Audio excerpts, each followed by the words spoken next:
여러분도 잘 아는 이야기일 겁니다. 유럽의 한 외딴 들판에 여관을 짓고 생활하는 모녀가 있었습니다. 그 어머니는 이곳에서 어렸을 때 집을 떠나간 아들을 기다리고 있었습니다. 가난과 외로움에 시달린 모녀는 어느 날부터 이상한 범죄를 저지르기 시작했습니다. 부유하게 보이는 남자 손님이 여관 방에 묵으면 그에게 독약을 넣은 음식을 주어서 살해한 후에 금품을 빼앗고 시체를 강물에 던져버렸습니다. 어느 날 말쑥한 차림에 한 청년이 여관을 찾았고 그 모녀는 그 청년에게 독약을 먹인 후 강물에 던져버렸습니다. 여인은 그 청년의 지갑에서 돈을 꺼내려다가 그 피살자의 신분증을 보고 절규하였습니다. 바로 그 청년이 자신들이 지금까지 기다려온 아들이었기 때문입니다. 여인은 아들을 던져버린 강물에 뛰어들었고 오빠를 죽인 여동생은 외로움이, 고독이 무서운 범죄다라고 외치면서 자살을 했다라고 그 소설은 이야기합니다. 청년은 고향을 떠나 크게 성공해서 어머니와 여동생을 만나러 기양하던 길이었습니다. 이것이 알베르 까뮈의 소설 오해의 줄거리입니다. 여러분, 원래의 목적을 잃어버린 채 현재의 삶을 영위하려는 욕망으로 본질을 삼켜버린 그러한 모습을 나타내는 겁니다. 이스라엘 백성은 누구보다도 메시아를 기다렸습니다. 메시아, 히브리어로 왕이란 뜻입니다. 헬라어로 왕이란 뜻은 그리스도다라는 말입니다. 그러니까 메시아, 그리스도, 왕이라는 말은 다 같은 말입니다. 그들은 메시아가 와서 자기들을 구원해 주기를 기다리고 있었습니다. 그러나 그들의 긴 기다림 속에서 나라는 빼앗기게 되고 정치와 경제의 위기를 거치면서 이들의 메시아관은 변해가고 있었습니다. 그들은 하나님의 구원에는 점점 관심을 잃어버렸고 하나님의 나라를 자신들을 위한 나라로 바꾸어 가고 있었습니다. 그리고 정작 메시아가 왔을 때 그들은 진짜 메시아를 받아들일 수가 없었습니다. 그리고 그 메시아를 죽이려고 마음을 먹게 되는 겁니다. 그리고 이제 그 심판을 하고 있는 구절이 바로 오늘의 말씀입니다. 공회는 이제 메시아를 죽이기 위한 심판을 진행합니다. 이들은 로마의 속국이었기 때문에 재판은 할 수 있었지만 그것을 집행할 능력이 없었습니다. 그들은 로마의 지배 아래에 있었고 그들은 사형을 마음대로 시킬 수는 없었습니다. 원래 재판은 낮에만 해야 합니다. 그런데 이들은 지금 재판을 밤에 하고 있고 명절에는 재판을 할 수 없는데 6월절 기간 중에 재판을 하고 있는 겁니다. 불법 재판입니다. 마태복음 26장 59절은 이렇게 말합니다. 대제사장들과 온 공회가 예수를 죽이려고 그를 칠 거짓 증거를 찾음에라고 말합니다. 여러분, 이상한 부분이 있습니다. 원래 바른 재판의 순서는 법을 어긴 사실을 누군가가 신고를 하고 기소를 하는 겁니다. 그리고 조사를 하고 그것이 맞으면 그 사람을 체포하는 거지요. 그리고 법정을 열고 증거와 사실관계를 확인하는 겁니다. 그런데 예수님의 재판은 그렇지 않았습니다. 먼저 법정이 소집되고 예수님은 이내 체포되어서 끌려와서 저녁 때, 그것도 명절에 모인 법정 앞에 서게 됩니다.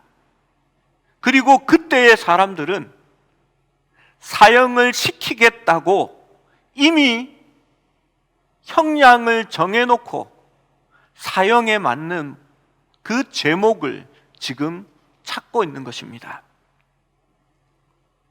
왜 이렇게 급하게 이루어졌을까요? 왜 이런 엉터리 재판이 나타나게 된 것일까요? 요한복음 14장 47절에서 53절 말씀은 그 정황을 말해주는 것 같습니다. 함께 읽어볼까요? 시작. 이에 대제사장들과 바리새인들이 공회를 모으고 이르되 이 사람이 많은 표적을 행하니 우리가 어떻게 하겠느냐? 만일 그를 이대로 두면 그리고 로마인들이 와서 우리 땅과 민족을 빼앗아 가리라 하니 그 중에 한 사람 그 해의 대제사장인 가야바가 그들에게 말하되 너희가 아무것도 알지 못하는도다.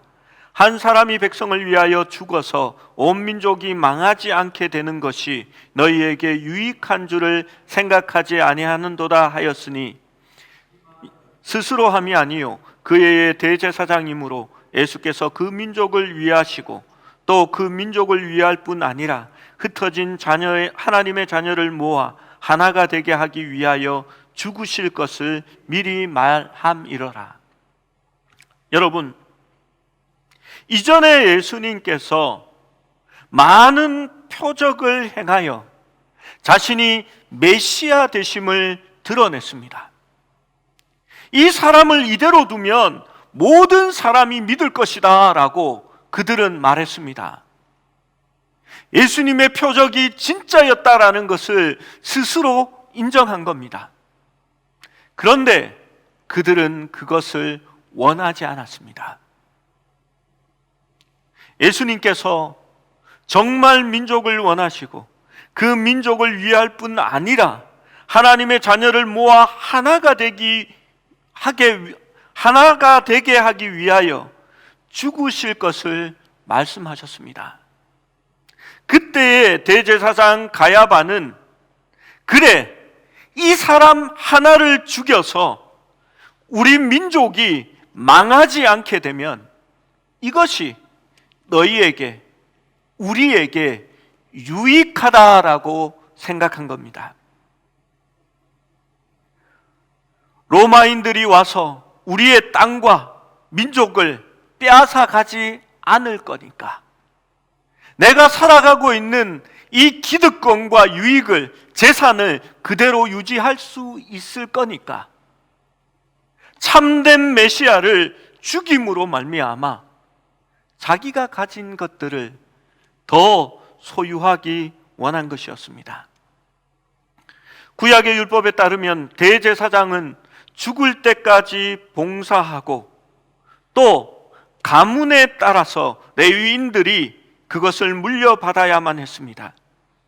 그러나 로마인들이 이스라엘 민족을 점령했을 때 그들은 대제사장직을 임명된 직분으로 삼았습니다.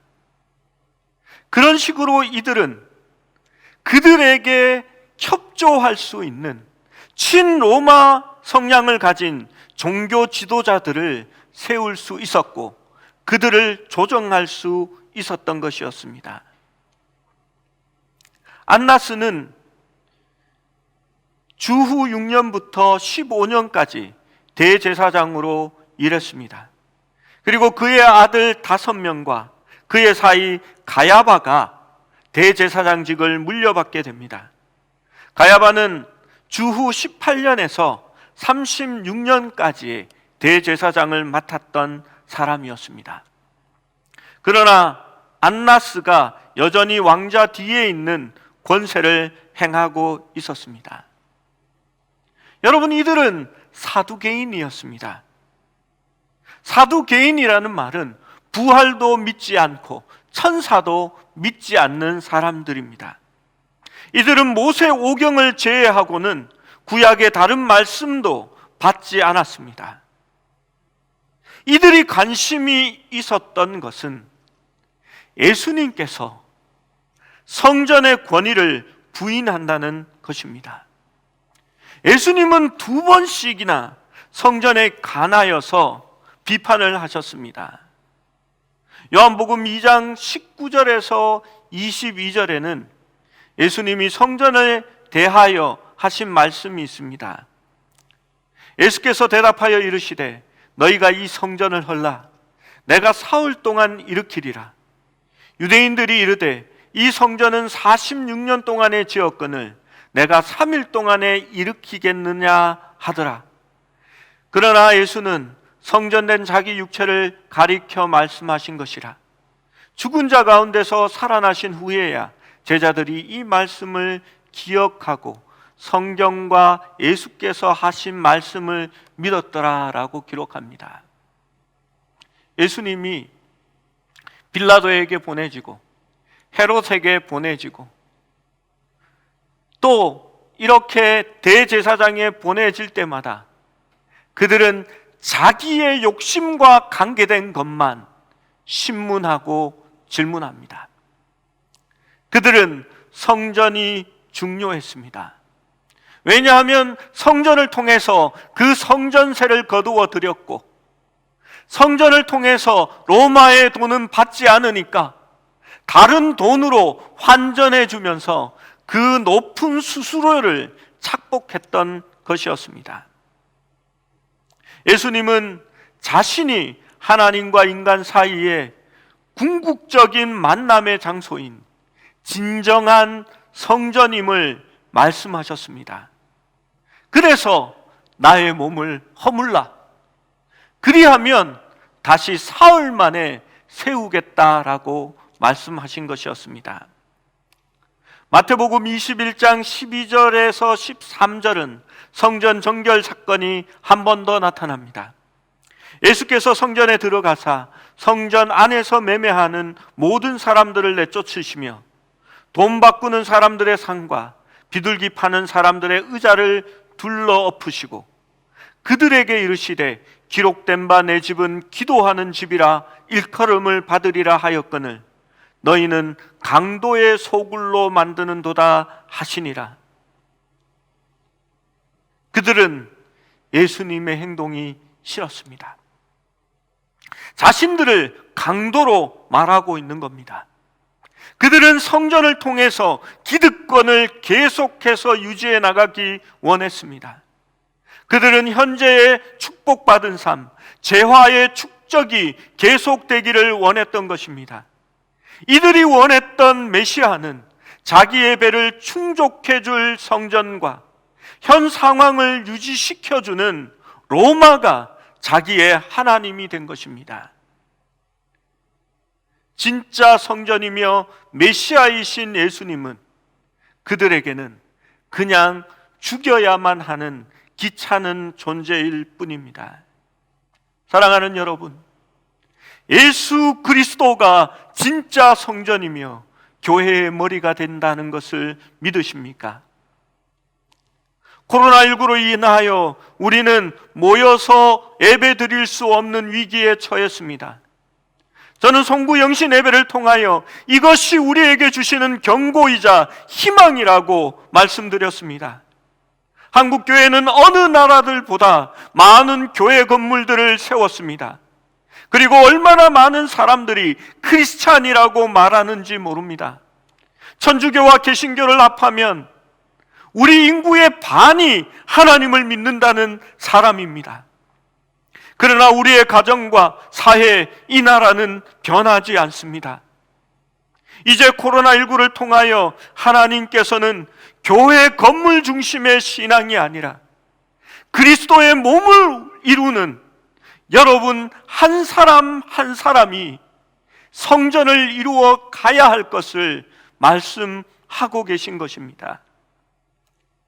우리의 삶이, 우리의 가정이, 우리의 일터가 내가 살아가는 곳이 하나님의 말씀을 듣고 하나님께 예배하는 장소가 되고 성전이 되어야 할 줄로 믿습니다.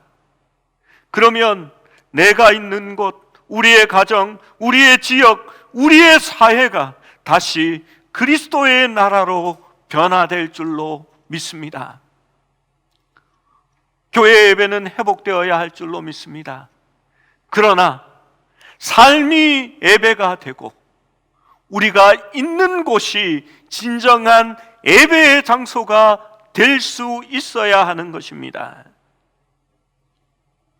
사랑하는 여러분, 우리가 거한 모든 장소에 왕이신 예수 그리스도가 다스리는 하나님 나라가 될 수 있도록 여러분께서 노력해 주시고 성령의 충만함을 누리시는 여러분이 되시기를 축원합니다.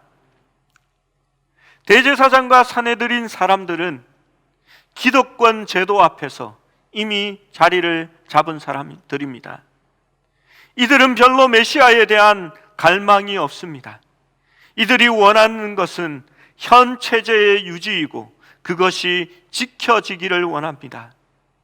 메시아는 반드시 자기들을 알아주어야 하고 자기를 높여주기를 원했습니다. 그런데 자신들을 노골적으로 비난하는 예수를 받아들일 수는 없었습니다. 또 하나의 예수를 부인하는 사람들이 그 시대에 있었습니다. 그들은 예수를 통해서 새로운 질서를 창출하기를 원했습니다. 자신들의 나라를 건설하기 원했고 부패한 세대에 다른 혁명적인 결과를 원했습니다.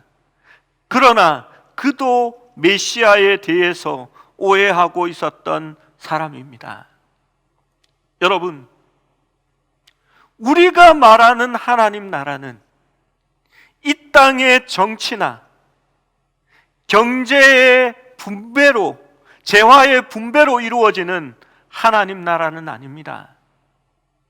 그러한 것에 앞장서서 나를 따르라 하고 성도들을 충동질하는 그러한 교회가 저는 올바른 하나님 나라를 만들어가는 교회라고 생각하지 않습니다. 하나님의 나라는 그리스도가 다스리는 나라가 하나님의 나라입니다.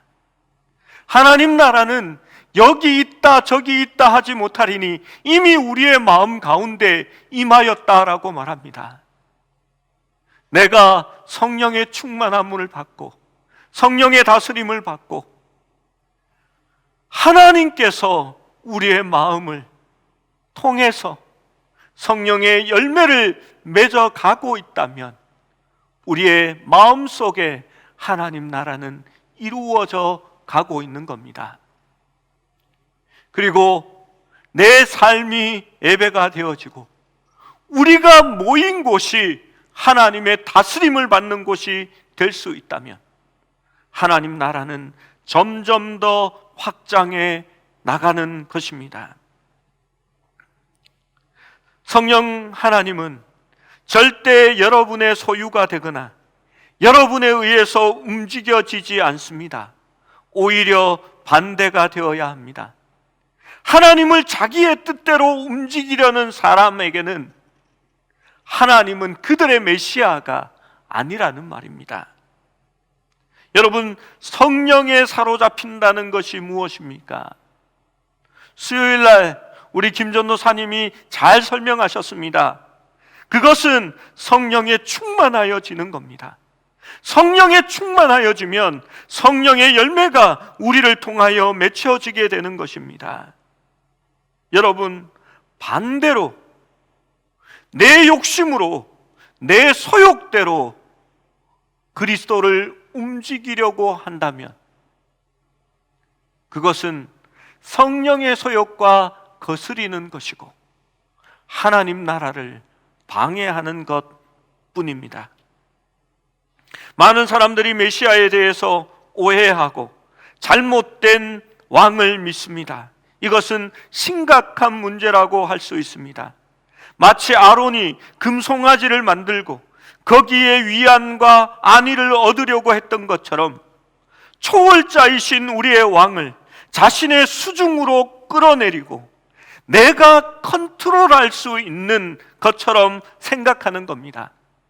그래서 많은 종교 지도자들이 하나님이 나에게 말씀하시는데 내가 하나님의 음성을 들었는데 라는 것으로 그것을 합리화합니다. 과연 그럴까요? 하나님이 내 욕심대로, 내 마음대로 움직여지는 분일까요? 많은 하등 종교들은 신접을 하거나 신을 부르는 주문이나 주술이 있습니다. 그러나 기독교 안에 우리가 믿는 이 하나님은 그러한 것이 존재하지 않습니다. 우리가 믿는 왕은 초월자이십니다. 그분은 스스로 움직이는 하나님이십니다. 그분이 우리의 필요나 우리의 요구로 인하여, 우리의 욕심으로 인하여 움직여진다면 그 하나님은, 그 왕은 우리에게 종속되는 그러한 신이 되는 것입니다. 그것은 아론이 만든 금송아지와 다름이 없습니다. 많은 사람들이 떡을 위하여 하나님의 말씀을 왜곡합니다. 그러나 예수님은 떡으로 사는 것이 아니라 하나님의 말씀으로 산다라고 말씀하셨습니다. 왜곡된 말씀으로 살아가는 것이 잘못된 것임을 알아야 합니다. 이들 유대인들도 거기에서 넘어지고 말았습니다. 그들의 욕심이고 그들의 야망이 그들의 신이었습니다. 어떤 이들은 부를 주었기 때문에, 또 어떤 체험을 하나님께서 주었기 때문에 왕을 믿었고, 또 왕을 믿으니 더 많은 재물을 부어주셨다라고 말합니다. 그것을 우리는 흔히 축복이다라는 말로 대신합니다. 그렇다면 예수님께서는 왜 하나님과 재물을 겸하여 섬기지 못하리라 말씀하셨을까요? 의기소침해서 떠나가는 부자 청년의 뒤를 향하여 부자가 천국에 들어가는 것보다 약대가 바늘기로 들어가는 것이 부자가 천국에 들어가는 것이 약대가 바늘기로 들어가는 것보다 더 어렵다라고 말씀하셨을까요? 여러분, 하나님께서 축복을 하시지만 그 축복을 위한 하나님이 되지는 않는다라는 겁니다. 무엇을 위하여 왕을 믿고 왕을 섬기십니까? 복을 위해서 믿기 때문에 오늘날 한국 기독교가 기복주의에 빠졌다라고 말하는 겁니다. 우리는 복을 위하여 믿는 종교가 아닙니다. 하나님을 믿기에 말씀을 따라 사는 종교가 바로 우리 기독교인 것입니다. 여러분, 예수님은 우리를 구원하기 위하여 십자가에 달리셨는데 많은 사람들은 오히려 그리스도의 축복을 원하고 기적을 원합니다. 그래서 말합니다. 당신이 그리스도이거든 십자가에서 내려오라 라고 말입니다. 여러분, 우리는 왕을 너무 쉽게 생각합니다. 그리스도를 너무 익숙하고 가볍게 대하고 있다라는 생각을 하게 됩니다. 예수님은 내 친구다, 예수님은 나와 함께 하신다 라고 말하면서 그분을 경외하는 것을 우리가 잃어버리고 있는지도 모릅니다. 익숙함은 가볍게 대하게 하고 또 내가 조종할 수 있는 나를 위한 신으로 바꾸어 버리고 나의 왕은 자신이 컨트롤할 수 있는 그러한 존재로 여기게 만드는 것입니다. 우리가 흔히 하는 실수가 있지요. 제가 짧은 시라고 해야 하나요? 익히 알고 있는 시를 하나 가져왔습니다. 어머니는 그래도 되는 줄 알았습니다 라는 내용입니다. 제가 천천히 한번 읽어보겠습니다. 하루 종일 밭에서 죽어라 힘들게 일해도 어머니는 그래도 되는 줄 알았습니다. 찬밥 한 덩이로 대충 부뚜막에 앉아 점심을 때워도 어머니는 그래도 되는 줄 알았습니다. 한겨울 냇물에서 맨손으로 빨래를 방망이질해도 어머니는 그래도 되는 줄 알았습니다. 배부르다, 생각 없다, 식구들 다 먹이고 굶어도 어머니는 그래도 되는 줄 알았습니다. 발 뒤꿈치 다 해져 이불이 긁히는 소리를 내어도 어머니는 그래도 되는 줄 알았습니다. 손톱이 깎을 수조차 없이 달아 문드러져도 어머니는 그래도 되는 줄 알았습니다. 아버지가 화내고 자식들이 속 썩여도 끄덕없는, 돌아가신 외할머니 보고 싶으시다고 그것이 그냥 넋두리인 줄 알았는데 한밤중 자다 깨어 방구석에 한없이 소리 죽여 울던 어머니를 본 후론 어머니는 그러면 안 되는 것이었습니다. 여러분, 왜 어머니는 그래도 된다고 생각했을까요? 익숙해졌기 때문입니다. 가볍게 생각했기 때문입니다. 나를 위해 존재하고 내가 컨트롤할 수 있는 분으로 끌어내렸기 때문입니다. 여러분, 혹시 나의 왕 그리스도는 그래도 되는 줄 알았습니다 라고 생각하지는 않습니까?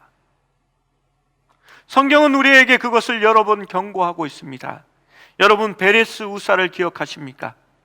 역대상 13장 6절에서 11절 말씀입니다. 제가 말씀을 빨리 읽어보겠습니다. 다윗이 온 이스라엘을 거스리고 바알라 곧 유대에 속한 기랏 여아림에 올라가서 여호와 하나님의 궤를 메어 오려고 하니 이는 하나님께서 두 그룹 사이에 계심으로 그러한 이름으로 일컬음을 받았더라. 하나님의 궤를 새 수레에 싣고 아비나답의 집에서 나오는데 우사와 아히오는 수레를 몰며 다윗과 이스라엘 온 무리는 하나님 앞에서 힘을 다해 뛰놀며 노래하며 수금과 비파와 소고와 재금과 나팔로 연주하니라. 기돈의 타작 마당에 이르러서는 소들이 띠므로 우사가 손을 펴서 궤를 붙잡았더니 우사가 손을 펴서 궤를 붙들므로 말미암아 하나님께서 진노하사 치심에 그가 거기 하나님 앞에서 죽으니라. 여호와께서 우사의 몸을 찢으셨으므로 다윗이 노하여 그곳을 베레스 우사라 부르니 그 이름이 오늘까지 이르니라. 여러분, 저는 예전에 이 말씀이 참 이해되지 않았습니다. 아비나답이 그 하나님의 궤를 20년 동안에 자기의 집에 모셨습니다. 그렇다면 아비나답의 집에 하나님이 축복하셔야 되지 않을까요? 그 법궤를 왕의 궁으로 옮겨갈 때에 왜 하나님께서 그 우사를 치셨을까요? 사울이 빼앗긴 법궤는 두려움을 일으켰고 그 두려움으로 말미암아 블레셋에서 이스라엘로 돌아오게 되었습니다. 그 과정에서 베스메스 사람들이 그 궤를 경홀히 여겨 그 안을 들여다보다 5만 70명이 죽었습니다.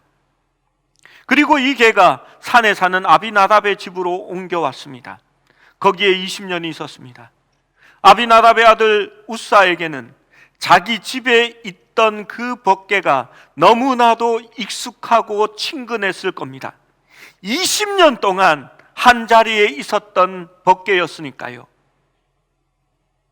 그는 그 법궤가 아마 언제 들어왔는지 모를 정도로 그 법궤에 대해서 익숙한 그런 사람이었을 것입니다. 그런데 왕과 모든 이스라엘의 장로가 와서 그 법궤를 왕의 성으로 옮긴다고 합니다. 그들은 자기들의 생각대로 편한 방법으로 법궤를 옮기기를 택했고 우사는 우쭐해졌습니다. 자기의 뒤를 따르고 있는 그 유명한 왕이 백성들과 함께 춤추며 어린아이같이 좋아하고 있는 겁니다. 모든 사람이 찬양하며 모든 악기를 동원하여서 연주를 하며 자기를 따라오고 있습니다. 그는 스스로 높아졌습니다. 그리고 소가 뛸 때 자신이 법궤를 지키는 사람인 양 손을 펴서 궤를 붙잡았습니다. 그것은 우사의 범죄였고 착각이었습니다. 하나님께서 진노하셔서 우사가 거기 하나님 앞에서 죽으셨습니다. 그곳을 하나님께서 우사를 찢으셨다라는 뜻으로 베레스 우사라고 불렀습니다. 여러분, 여러분에게 왕은, 나의 그리스도는 어떠한 존재입니까? 너무나 친근해져서 내 마음대로 할 수 있는, 내 욕심을 위해서 존재하는 그러한 왕은 아닙니까? 오늘 예수님이 서신 그 법정은 또 하나의 베레스 우사였습니다. 그들은 만왕의 왕 그리스도를 자신들 마음대로 할 수 있는 그러한 사람이라 생각했던 것입니다. 대제사장은 예수님께 물었습니다. 내가 하나님의 아들 그리스도냐? 예수님께서는 침묵하시다가 이제 자신이 어떤 메시아인지를 설명하여 말씀합니다. 이는 다니엘 7장 13절에서 14절의 말씀을 인용한 말씀입니다. 먼저 예수님께서 이렇게 말씀하십니다. 마태복음 26장 63절 64절 말씀인데요, 64절 말씀에 예수께서 이르시되 내가 말하였느니라. 그러나 내가 너희에게 이르노니 이후에 인자가 권능의 우편에 앉아 있는 것을, 것과 하늘 구름을 타고 오는 것을 너희가 보리라 하시니. 다니엘 7장 13절 14절은 이렇게 말합니다. 내가 또 밤 환상 중에 보니 인자 같은 이가 하늘 구름을 타고 와서 옛적부터 항상 계신 이에게 나아가 그 앞으로 인도되매 그에게 권세와 영광과 나라를 주고 모든 백성과 나라들과 다른 언어를 말하는 모든 자들이 그를 섬기게 하였으니 그의 권세는 소멸되지 아니하는 영원한 권세요 그의 나라는 멸망하지 아니할 것이니라. 여러분, 이 인자라는 독특한 말, 그것은 예수님밖에 사용하지 않았습니다. 다니엘서의 말씀에 인자 같은 이가, 사람의 아들 같은 이가라고 말하는 겁니다. 여러분, 원래 하나님인데 사람의 아들처럼 보이는 분이 라는 뜻입니다.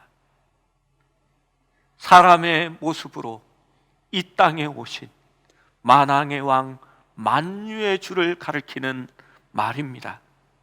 그래서 예수님은 자기의 왕대심을 나타낼 때에 인자가라는 말을 사용하셨습니다. 예수님은 그 대제사장에게 말합니다. 너는 내가 왕이라는 것을 부인한다. 그러나 진실은 나는 네가 생각하는 메시아보다 훨씬 더 큰 사람이다. 지금은 내가 고통받지만 왕국도 영광도 지배권도 없는 것처럼 보일 수 있지만 나의 나라는 다윗의 나라보다 더 크며 나의 권세는 영원하며 나의 나라는 멸망하지 아니할 것을 너는 곧 보게 될 것이다 라고 말씀하는 겁니다. 두 번째로 예수님은 고난의 날에 지금 죄인처럼 일어나 있습니다. 그분은 한 번도 죄를 짓지 않았지만 유죄 판결을 받고 사형을 선고받았습니다.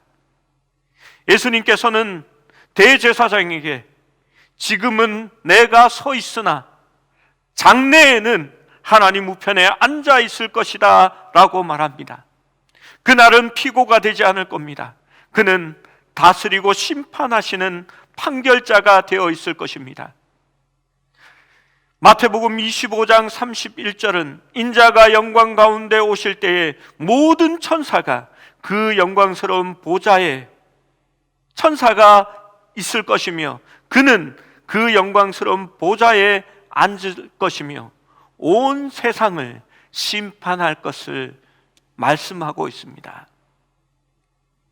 대제사장 가야바는 지금 서 있는 예수 그리스도를 판단하지만 장차 예수님께서 심판장의 자리에 앉으셔서 너를 심판하실 것을 보게 될 것이다 라고 말하는 겁니다. 세 번째로 주님은 인자가 구름을 타고 올 것이라고 말씀합니다. 대제사장에게 이렇게 말씀하시는 겁니다. 너는 나를 죽이라고 선고했지만 나의 왕되심은 죽음으로 끝나는 것이 아니라 내가 죽음으로 말미암아 시작될 것이다. 너는 인자가 반드시 살아서 하늘에 구름을 타고 오는 것을 보게 될 것이다 라고 말씀하는 겁니다. 그것이 잘못된 메시아를 기다렸던 이스라엘 백성들과 대제사장에게 진정한 메시아가 무엇이라는 것을 가르쳐 주신 구절입니다. 여러분에게 나의 왕, 나의 메시아는 어떠한 분이십니까? 만족과 안위라는 좁은 우리에 갇혀서 세상이 던져주는 부와 명예를 누리기 위하여 하나님의 축복만을 날마다 구하는 그러한 신앙은 아닙니까? 지금의 영광을 누리며 나의 만족과 유익을 위해 그것을 보장해주고 채워주는 그 기득권을 유지하게 해주는 존재가 하나님이라고 생각하지는 않습니까? 너무 오랫동안 교회에 익숙해지고 하나님의 말씀을 다루고 종교 지도자로서 살았기 때문에 하나님이 너무나 익숙하고 그의 이름과 그의 뜻으로 자기의 생각과 욕심을 채우는 데에 익숙해져 버린 베레스 우사에 거하는 그러한 사람이 된 것은 아닙니까? 여러분, 우리의 신앙은 땅에 기초하지 않습니다. 땅과 타협하여 이 땅에 영원히 살 것처럼 살지 말아야 합니다. 하나님께서 우리에게 맡겨주신 것도 그의 나라와 그의 영광을 위하여 잠시 채워주신 겁니다. 우리는 이 땅의 주인이 아닙니다. 우리의 왕, 우리의 메시아는 예수 그리스도입니다. 우리는 땅과 타협하여 이 땅에서 영원히 살 것처럼 살아가는 그러한 사람이 아니라 오히려 영원한 천국의 백성으로서 잠시 살아갈 세상 위에 거하고 있다는 것을 날마다 기억해야 할 것입니다. 믿음은 천국을 바라보며 내일을 소망으로 살아가는 사람들이 품은 마음입니다. 그분이 나의 왕으로 다스릴 것을 믿고 오늘 하루를 감사함으로 기뻐함으로 살아갈 수 있는 사람이 하나님의 사람인 것입니다. 여러분, 하나님의 축복을 받아 누릴 수도 있습니다. 그 사람은 하나님을 위해서 더 많이 사용해야 할 것입니다. 그러나 그렇지 않을 수도 있습니다. 그러나 우리의 삶은 그가 메시아 됨은 변하지 않습니다. 하나님을 믿기 때문에 받는 축복은 세상이 주는 것과는 다르다는 것을 여러분 알아야 합니다. 하박국 선지자는 세상의 불공평함을 하나님 앞에서 성벽 망루에 올라 시기온옷에 맞춘 아주 격렬한 가락이지요. 그 격렬한 가락에 맞추어서 하나님 앞에 항의합니다. 하나님, 왜 세상이 이 모양입니까? 하나님을 믿는 백성들이 왜 이렇게 살아가야 합니까? 라고 말할 때에 하나님께서 말씀하셨습니다. 오직 의인은 믿음으로 말미암아 살 것이니라. 여러분, 그 말이 어떤 말인지 아시지요? 하나님의 다스림 속에서 하나님을 만족하면서 살아가게 된다라는 의미입니다. 그래서 하박국은 그의 말씀을 마무리하면서 그는 이렇게 노래합니다. 비록 무화과 나무가 무성하지 못하며 포도나무에 열매가 없으며 감람나무에 소출이 없으며 밭에 먹을 것이 없으며 우리의 양이 없으며 외양간에 소가 없을지라도 나는 여호와로 말미암아 즐거워하며 나의 구원의 하나님으로 말미암아 기뻐하리로다. 사랑하는 여러분, 새해 첫날 말씀이 없어도 못하며 없어도 없으며 없을지라도 하나님만으로 즐거워하겠다라는 말씀이 그렇게 감동이 없을 수도 있습니다. 어쩌면 하나님으로 말미암아 있고 있으며 또 주시며 또 받을 것이며 넘칠 것이다 라고 말하는 것이 좋을 수도 있습니다. 그러한 구절 한 구절을 뽑아서 여러분에게 다 나누어 주면 기분이 좋을 수도 있습니다. 새해니까 성도들 한 명 한 명을 앞으로 불러내서 하나님께서 주실 줄로 믿습니다. 받을 줄로 믿습니다. 채워주실 줄로 믿습니다. 라고 축도하며 기도해 주기를 원하는 수도 있습니다. 그러나 그럴 때마다 우리는 나의 왕 되신 메시아를 쉽게 잃어버리는 것입니다. 사랑하는 여러분, 하나님은 나의 욕심에 의해 움직여지지 않습니다. 축복을 원하십니까? 그의 지배 안으로 들어가십시오. 그분의 다스림에 순종하십시오. 그분이 함께 하시고 그분이 원하시며 그분이 움직이시면 하나님의 축복 가운데 우리가 살아가게 될 줄로 믿습니다. 여러분, 내가 만든 하나님, 나의 욕심을 위한 왕이 아니라 하나님의 말씀, 하나님의 주인 되심으로 말미암아 누릴 수 있는 그 축복을 소유하시는 여러분과 여러분의 가정과 우리 교회가 될 수 있기를 주님의 이름으로 축원합니다.